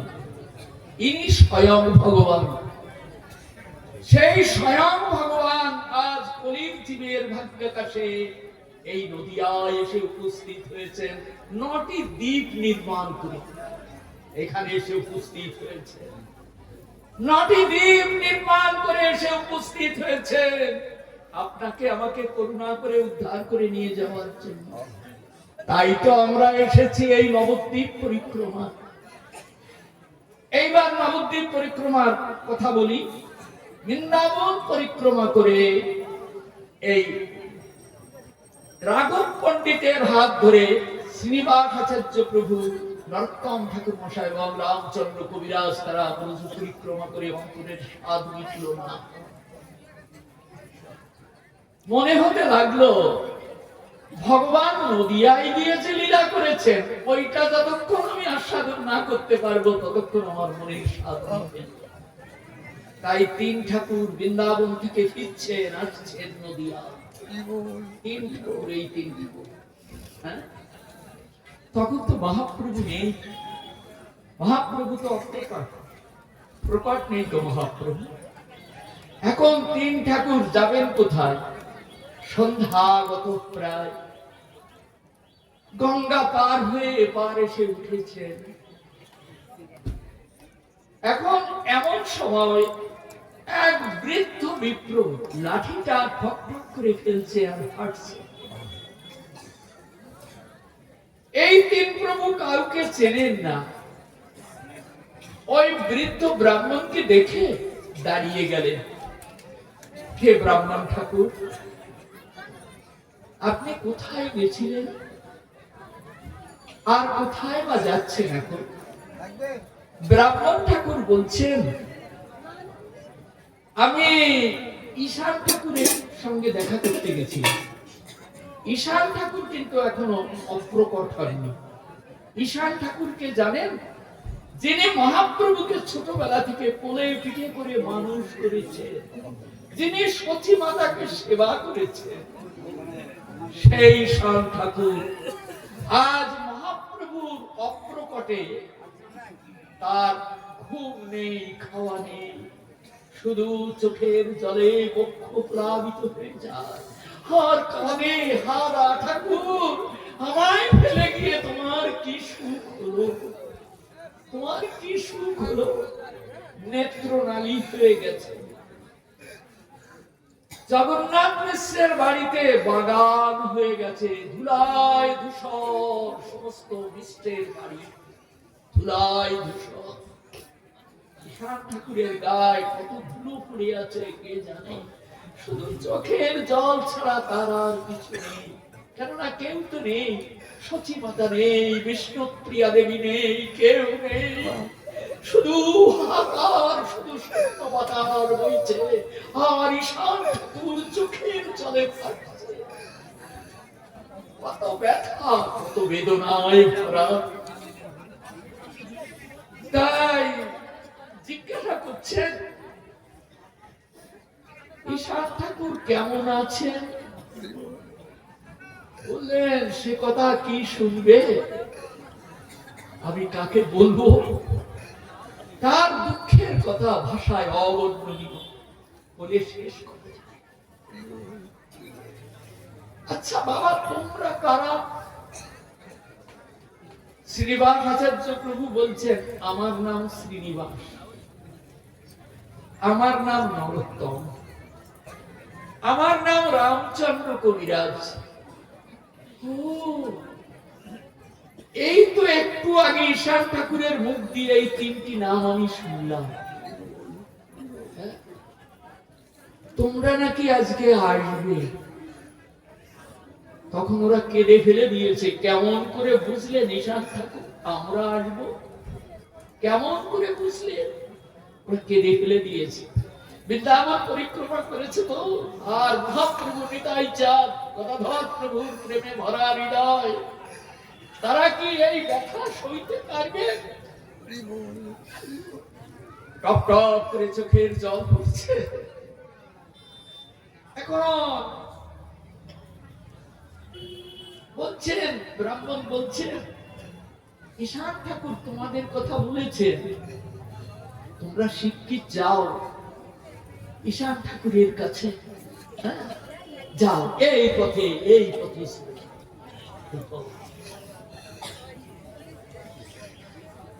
ওই তিনজনে তখন ঈশান ঠাকুরের চিন্তায় একেবারে চোখের জলে ভাসতে ভাসতে প্রবেশ করলেন এই সুচিমতার বাড়িতে, অর্থাৎ জগন্নাথ মিশ্রের বাড়িতে। মহাপ্রভুর আবির্ভাব স্থানে প্রবেশ করলেন। খোঁজ করতে লাগলেন, দূর থেকে শুনলেন ফুলে ফুলে কে কাঁদছে, কাঁদছে। তখন তারা মনে করলেন ওই তো ওইখানে। গিয়ে দেখে ঈশান ঠাকুর বসে আছে, শরীরটা জর্জরিত, অচৈতন্য দশা। তিনজনে গিয়ে ভূমিতে প্রণাম করলেন। ঈশান ঠাকুর জিজ্ঞাসা করলেন, তোমরা কারা?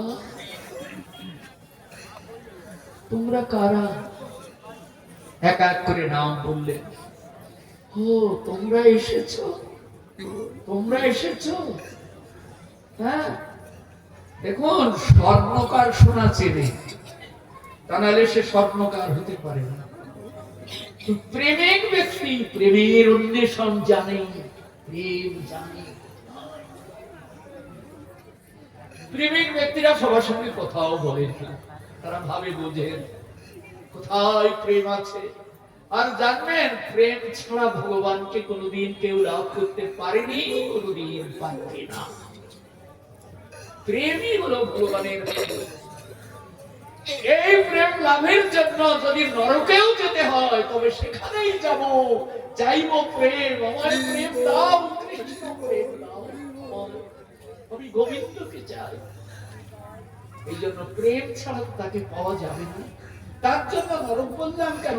শত দুঃখ আমি বরণ করতে রাজি, শুধু চাই তোমার প্রেম। যে প্রেম দ্বারা তোমাকে আমি অনুভব করতে পারি, তোমাকে আমি ভজন করতে পারি, তোমাকে আমি সেবা করতে পারি, প্রাণ ভরে তোমার নাম।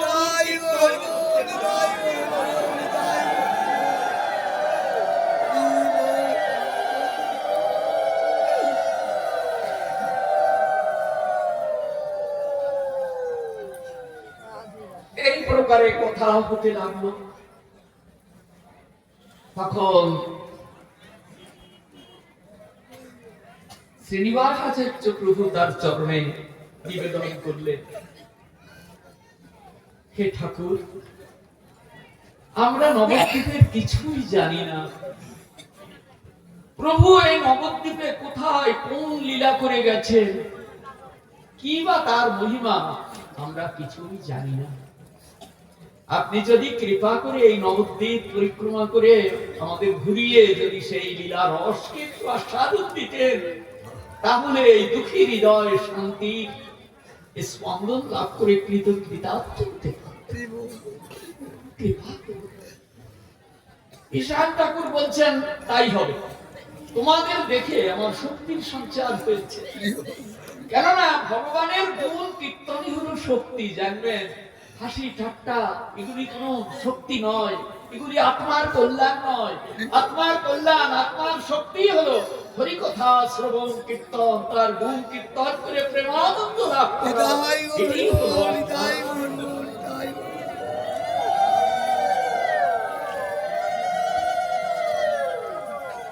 পরেরদিন ভোরবেলায় এই চারজন এই নবদ্বীপ পরিক্রমা করতে বেরোলেন।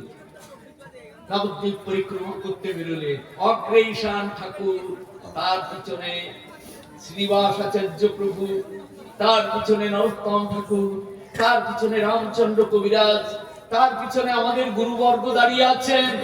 গুরুবর্গকে সম্মুখে নিয়ে, বৈষ্ণবগণকে সম্মুখে নিয়ে, তার পশ্চাৎ পশ্চাৎ আমরাও হরিনাম সংকীর্তন করতে করতে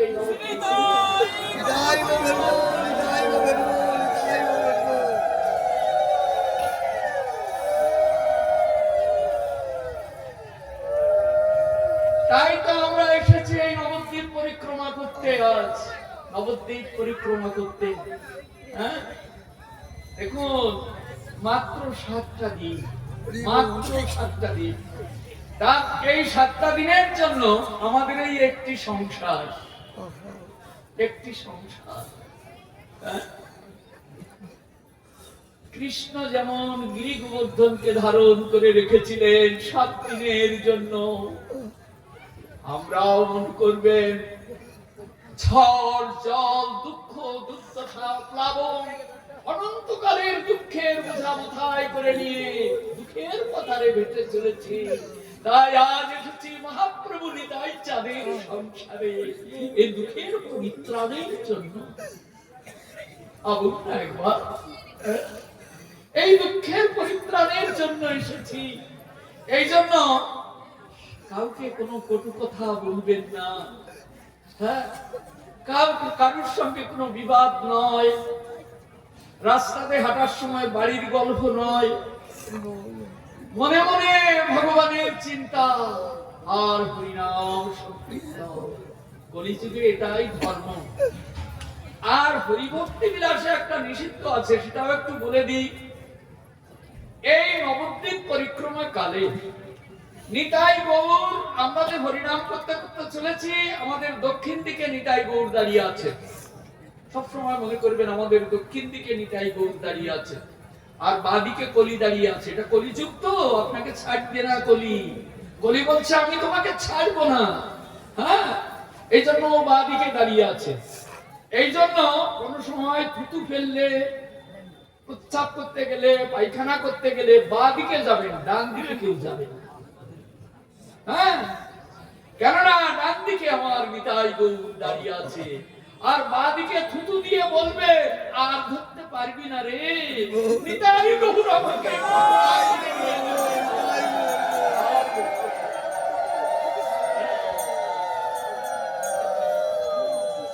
এইভাবে আমরা এই নবদ্বীপ পরিক্রমা করব। এইবার আসুন, এই যে স্থানে আমরা বসে আছি, এটির নাম অন্তদ্বীপ। আজকে অন্তদ্বীপের কথা আমরা কিঞ্চিত আস্বাদন করব। আরো অনেক কথা মনে জাগে, কিন্তু একসঙ্গে এত কথা বললে হজম করাও যায় না। 100 বার খাওয়ালে কি স্বাদের স্বাদ হয়? এই জন্য আমি এই দ্বীপটার কথা আমরা আস্বাদন করব। আবার একটু বলে রাখি, কালকে আমরা বিকাল 3টের সময় আমরা পঞ্চকুরুষী পরিক্রমা করতে বেরোবো। সবাই মিলে আমরা পঞ্চকুরুষী পরিক্রমা করতে বেরোবো। হরিনাম করতে করতে আমরা চলবো।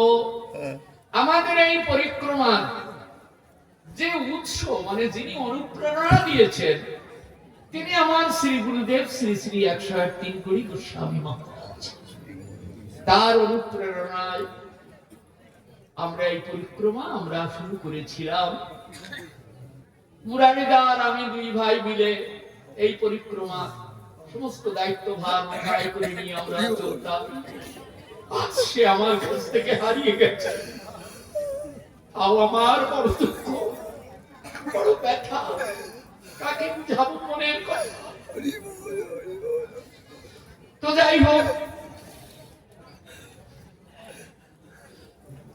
আমাদের সচিনন্দন বাবাজি মহারাজ তিনি সেই জায়গাটা যতটা পারেন তিনি দখল করে নিয়েছেন, এটাই আমার আনন্দ।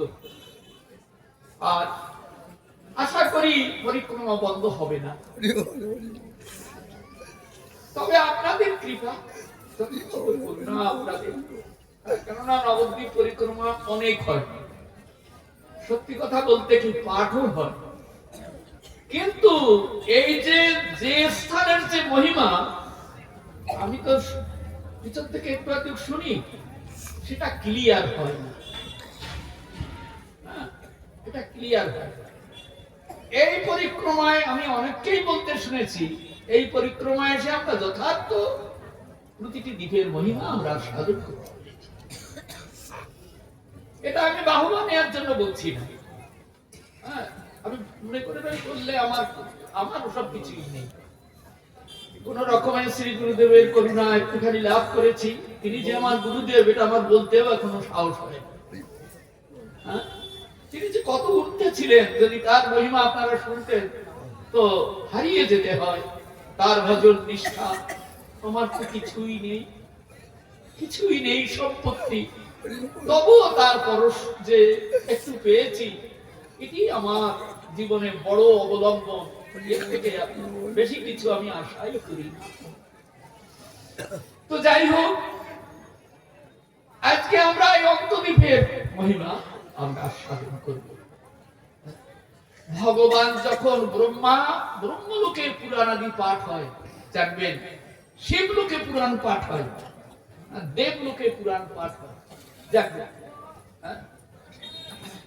তো এই যে পুরাণাদি পাঠ হয়, পুরাণে কিন্তু অনেক কথা মহামতি বেদব্যাস বর্ণনা করেছেন, তার মধ্যে বিশেষ বিশেষ কিছু কথাও আছে যা মহাপ্রভু নিজে বলতে, মহাপ্রভু তো সব জানে, তবুও নিজের কথা বলবেন না, ভক্ত ভাব অবলম্বন করেছেন, নিজের কথাটা বলবেন। অমুক পুরাণ বলেছে, গরুড় পুরাণ বলেছে, শিব পুরাণ বলেছে, হ্যাঁ, ব্রহ্মাণ্ড পুরাণ বলেছে, ইত্যাদি পুরাণে বৃহৎ নারদীয় পুরাণ বলেছে, এরকম কথা বলে ভক্ত ভাব।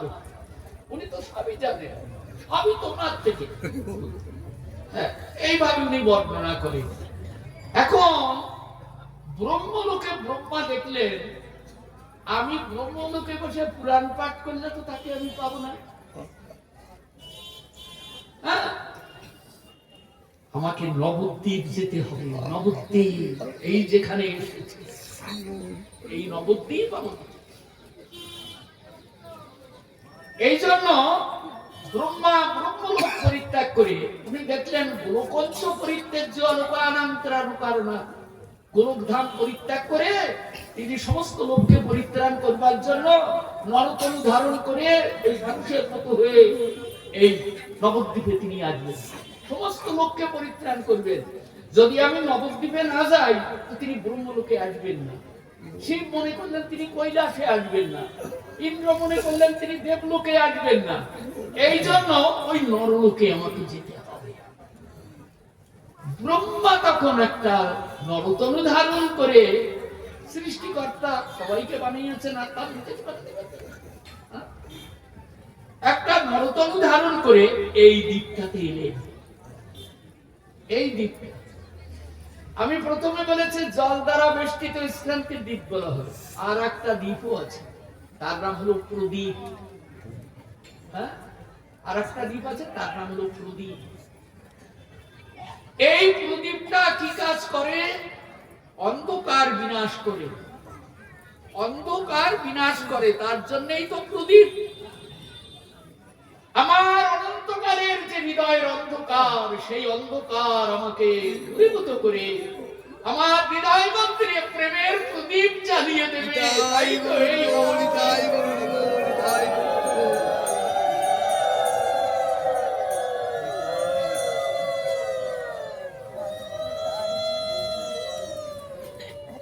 তাই আমরা এই অন্তদ্বীপে এসেছি।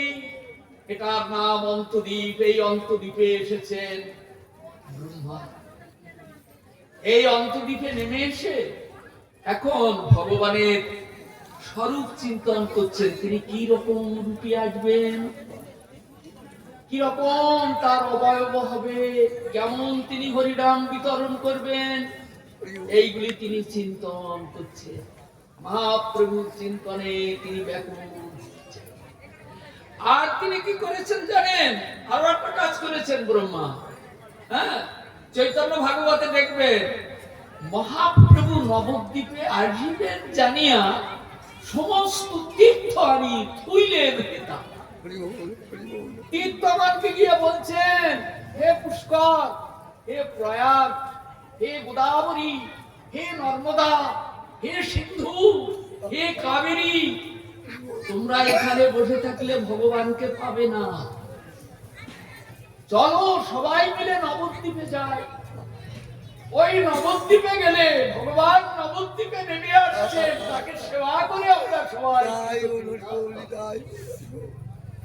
এই জন্য এই সুরধনী গঙ্গার মধ্যে সমস্ত তীর্থ এসে উপস্থিত হয়েছিলেন। মহাপ্রভু আসবেন, সমস্ত তীর্থ সবাই এসে উপস্থিত হয়েছে। এই সেই নবদ্বীপ। এইখানে গঙ্গার মধ্যে সমস্ত তীর্থ বিরাজমান। পৃথিবীর যত তীর্থ, সমস্ত তীর্থের স্থানে স্থানে বিরাজমান। এই নবদ্বীপের স্থানে সমস্ত তীর্থ। আমার পূর্ববর্তী যিনি বলে গেলেন, তিনি ওই কথা সমস্ত কিছু এই নবদ্বীপে পাওয়া যাবে। সবই পাওয়া যাবে এই নবদ্বীপে। নবদ্বীপে পাওয়া যায় না এমন জিনিস আর নেই। বৃন্দাবন দাস ঠাকুর তিনি লিখলেন, নবদ্বীপ হেন গ্রাম ত্রিভুবনে নাই, জহি অবতীর্ণ শ্রী চৈতন্য।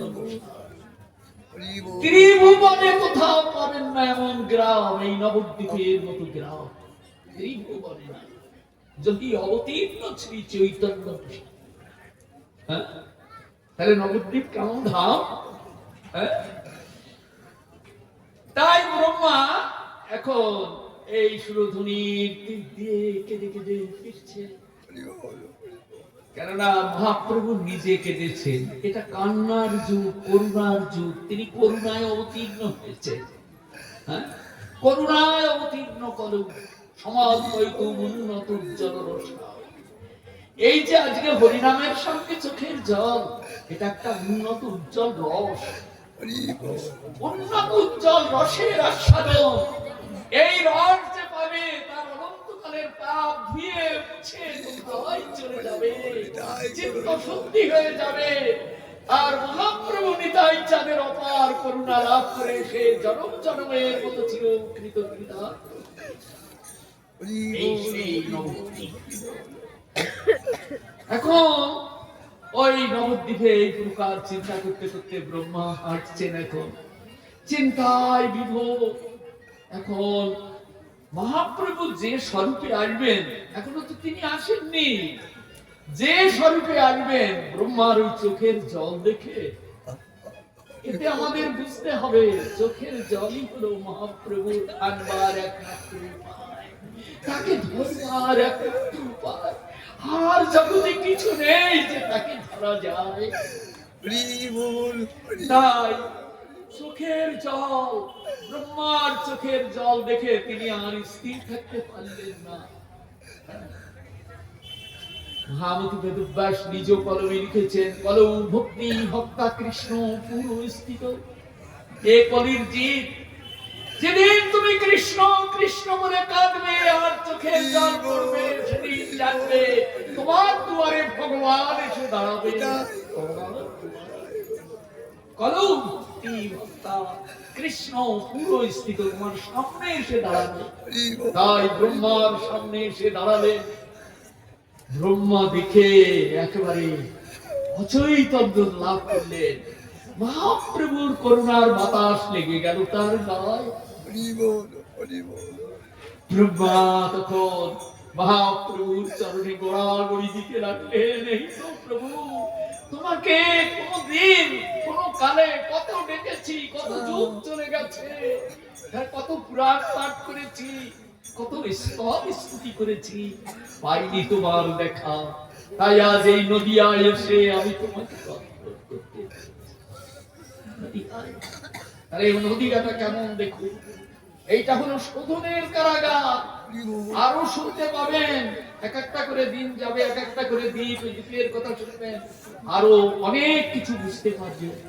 হ্যাঁ, এখন ব্রহ্মা কত স্তব স্তুতি করলেন, মনের কথা জানালেন। বৃন্দাবন লীলায় আমি তোমাকে চিনতে পারিনি, তোমার মায়ায় তোমাকে বৃন্দাবন লীলায় আমি চিনতে পারিনি, না পেলে তোমার বাছুর চুরি করে আমি একেবারে দুঃখের পথারে ভেসে গেছিলাম, আমি তোমার কৃপা লাভ করতে পারিনি। হে প্রভু, তাই আজ তুমি নদিয়ায় আসবে শুনে আমি চলে এলাম ব্রহ্মলোক ছেড়ে এই নদিয়ায়। প্রভু, আমাকে আর তুমি ব্রহ্মা বানাইও না, আমি আর ব্রহ্মা হব না। কেননা ওখানে আছে অভিমান, বড় বড় উচ্চ পদ, সেখানে আছে অভিমান, আমি আর ব্রহ্মা হব না। প্রভু, তুমি আমাকে কৃপা করো, তুমি এই স্বরূপে যেদিন আসবে এই মধুর নদিয়ায়, সেদিন তুমি আমাকে একটা দিনহীন কাঙ্গাল পতিত বানিয়ে নিয়ে এসো। সেদিন তোমার দুয়ারে হরিনাম সংকীর্তন করব, আর সমস্ত ভক্তের চরণের তলায় মরিয়ে যাব, আর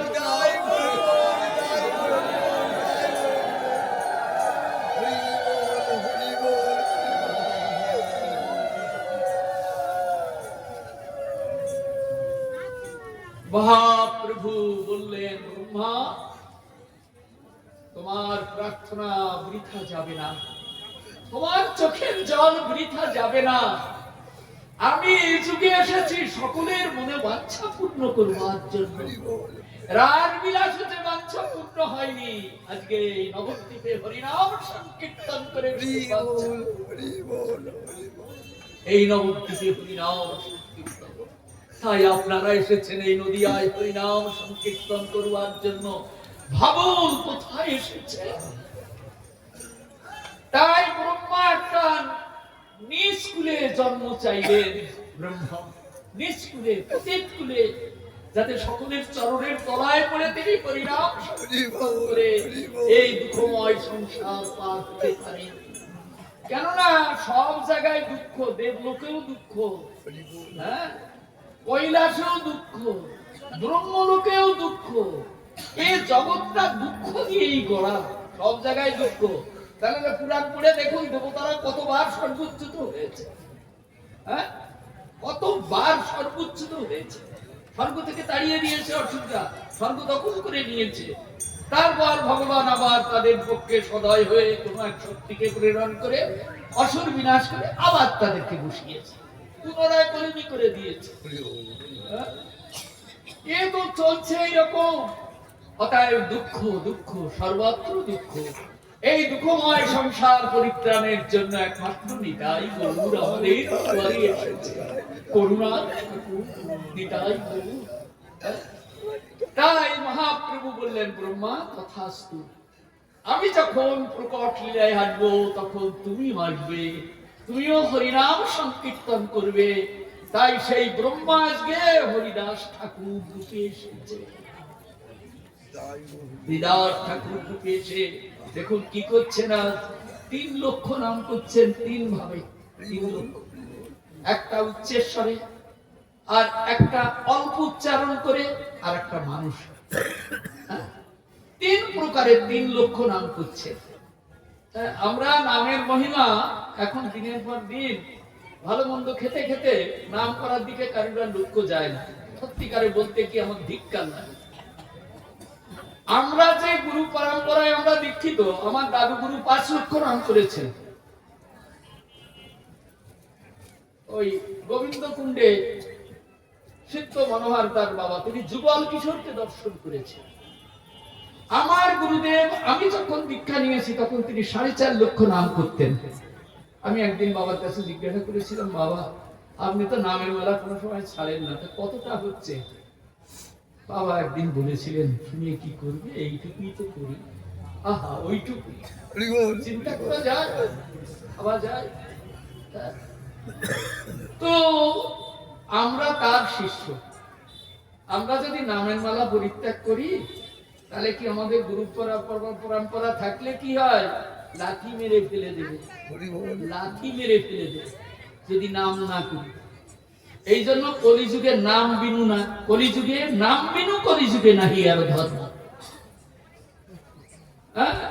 প্রেম সরোবরে আমার শ্রী গুরুদেব করুণাময়ী রাধারানীকে দর্শন লাভ করেছেন, রাধারানীর কৃপার পাত্র তিনি। তাই চিন্তা করি, ভাবি, সেই গুরুদেবের শিষ্য হয়ে আমি কি করলাম? খেয়ে গেলাম, ভালো মন্দ খেয়ে গেলাম। যাই হোক, আপনাদের পেয়ে, আপনারা বহু দূর দূরান্ত থেকে এসেছেন অনেক কষ্ট করে আজকে পরিক্রমা করবার জন্য নবদ্বীপ। সত্যি শুদ্ধ বুদ্ধি, বহু নাম জন্ম নামন্তে জ্ঞানবান প্রপঞ্চন্তে, বহু জন্ম অতিক্রান্ত করতে করতে জ্ঞানের ব্যক্তির জ্ঞানের সঞ্চার করে।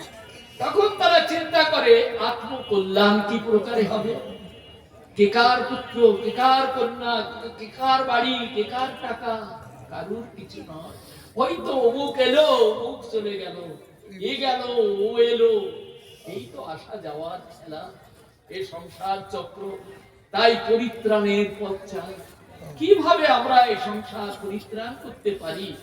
তার জন্য আপনারা শুদ্ধ আত্মা আজকে বুঝে শুনে একটা ভালো জায়গায় এসেছেন, যে পথ অবলম্বন করলে দুঃখময় সংসার। তাই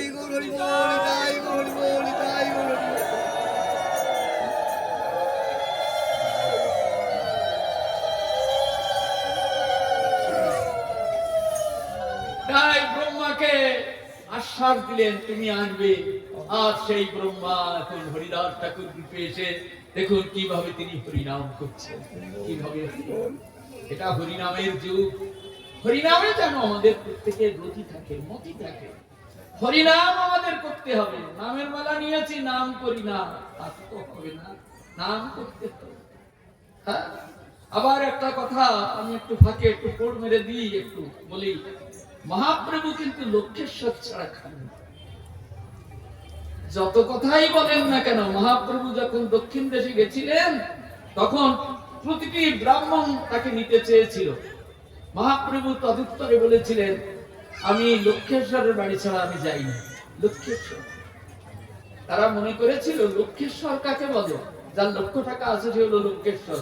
প্রভুকে বলেছিলেন ব্রাহ্মণরা, প্রভু লক্ষের কি দায় সহস্রে কোনায়, মানে 1000 টাকার মালিকও আমরা না, তাহলে কি তোমাকে নিতে পারবো না?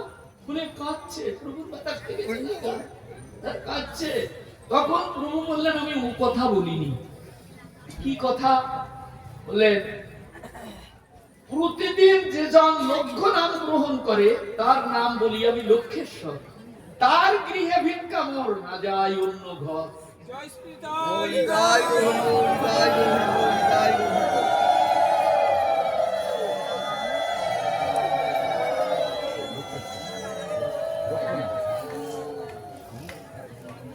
তখন ব্রাহ্মণরা ঘরে ঘরে লক্ষ নাম আরম্ভ করে দিলেন, আর মহাপ্রভু তাদের কাছ থেকে ভিক্ষা গ্রহণ করতে লাগলেন। এই তো চৈতন্য চরিতামৃতের প্রকাশ। তো আজকে আমরা এই অন্তদ্বীপের কথা শুনলাম। এই অন্তদ্বীপের কথা শুনলে কি হয় তা শুনুন। কি হয়, কোন প্রদীপ জ্বলল আমার হৃদয়ের মধ্যে, এটা একটু শুনে নিন। এই অন্তদ্বীপের কথা শুনলে আত্মনিবেদন রূপ প্রদীপ জ্বলে ওঠে। আমি আজকে নিবেদিত হলাম নিতাই গৌর সুন্দরীর চরণে।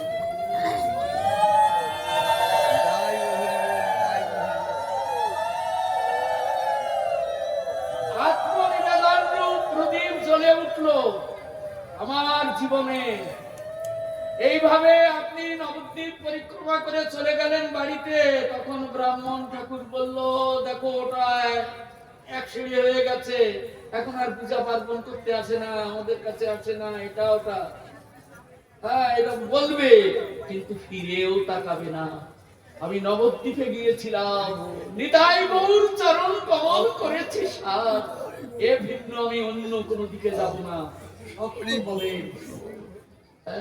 যেন কলির প্রবাহ আপনাকে ভাসিয়ে নিয়ে না যেতে পারে। এই পর্যন্ত আস্বাদন রেখে আজকের কথা আমি এখানে রাখছি। তবে তার মধ্যে একটা কথা, কালকে বিকাল 3টায় আমরা পঞ্চকুরিশি পরিক্রমায় বেরোবো। এই পঞ্চকুরিশি পরিক্রমা করতে করতে আমার শ্রী গুরুদেব শ্রী শ্রী 108 কিঙ্করী গোস্বামী মহারাজের সমাধি মন্দির তৈরি হয়েছে এবং আরো কাজ চলছে। সেখানে এক বিশাল শিব মূর্তি বসে আছে। আপনারা একটু ভেতরে ঢুকবেন, ওখানে আমরা দুটো চারটে কথা বলবো। ওইখান থেকে কথা বলে রাধাবল্লভ হয়ে আমরা বিষ্ণুপ্রিয়ায় চলে যাব। আপনাদের চরণে নিবেদন রাখছি, বিষ্ণুপ্রিয়ায় গিয়ে কিন্তু রাস্তা ধরে সোজাসুজি এখানে চলে আসবেন না, বিছানা কেউ চুরি করে নেবে না। বিষ্ণুপ্রিয়ায় গিয়ে বিষ্ণুপ্রিয়া দেবীর ভজন সম্পর্কে একটু কথা শুনবেন। বিষ্ণুপ্রিয়া দেবী দেখবেন কত আনন্দ আছে তার মধ্যে। এই আনন্দ হাসি ঠাট্টা নয়, এই আনন্দ দুনয়নের চলে। তারপর আমরা আবার এইখানে ফিরে আসবো। এই কালকের কথা বললাম, তারপরের দিন আবার কি হবে কালকেই আবার বলে দেবো। হ্যাঁ